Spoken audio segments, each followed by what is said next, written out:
अनुसूचित जाती एससी उपवर्गीकरणाच्या निर्णयाच्या निषेधार्थ आज अमरावती शहरात विविध सामाजिक व आंबेडकरी संघटनांच्या वतीने भव्य मोर्चाचे आयोजन करण्यात आले होते. डॉक्टर बाबासाहेब आंबेडकर चौक येथून सुरू झालेला हा मोर्चा जिल्हाधिकारी कार्यालयावर धडकला. मोर्चामध्ये सहभागी नागरिकांनी आणि विविध संघटनांच्या पदाधिकाऱ्यांनी एससी उपवर्गीकरणाच्या धोरणाविरोधात जोरदार घोषणाबाजी करत सरकारचा निषेध व्यक्त केला. यावेळी संविधानिक हक्कांचे संरक्षण करण्यात यावे तसेच अनुसूचित जातींच्या आरक्षण व्यवस्थेत कोणताही बदल करू नये अशी मागणी करण्यात आली. मोर्चा जिल्हाधिकारी कार्यालयात पोहोचल्यानंतर प्रतिनिधी मंडळाने जिल्हाधिकाऱ्यांमार्फत शासनाला निवेदन सादर केले. निवेदनात एससी उपवर्गीकरणाचा निर्णय मागे घेण्याची मागणी करण्यात आली.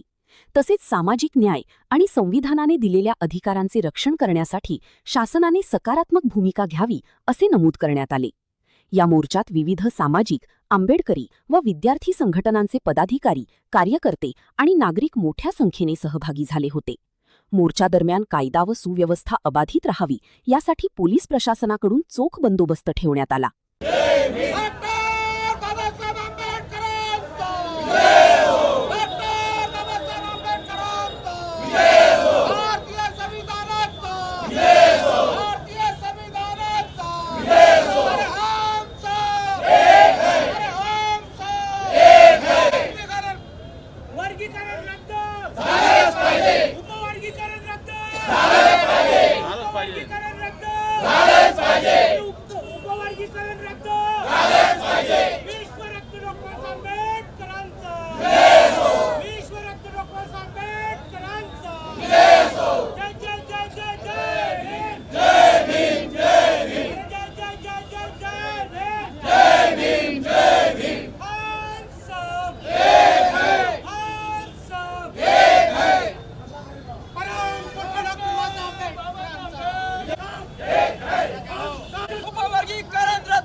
आज जो आपण सर्व आंबेडकरी विचारांच्या लोकांनी आपण सर्वांनी हा शासनाच्या निषेधार्थ जो भव्य मोर्चा काढला, त्या मोर्चाचा उद्देश एकच की हे जातीचे उपवर्ग करणं आहे. त्या उपवर्गाच्या निषेधार्थ हा आपला मोर्चा आहे. कोण उपवर्गीकरण केलं, कोण त्याला समर्थन दिलं, काय दिलं याच्यात मी पडणार नाही.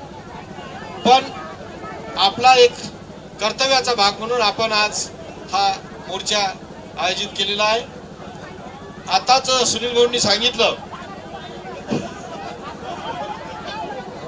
मी बाबासाहेबांच्या पूर्ण रक्ताचा आहोत, अर्धवट रक्ताचा नाही.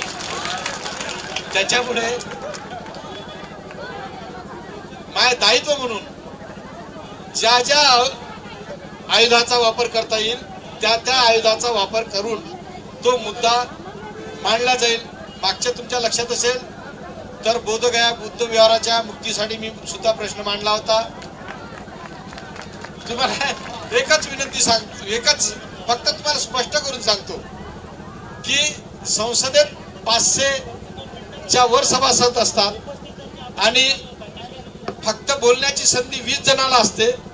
प्रश्न 20 वेगळ्या आयुधाचा म्हणजे 0 आवर्स मध्ये 20 आणि तारांकित प्रश्न 20, म्हणजे 500-550 पैकी 60 जणाला तिथं बोलण्याची संधी असते.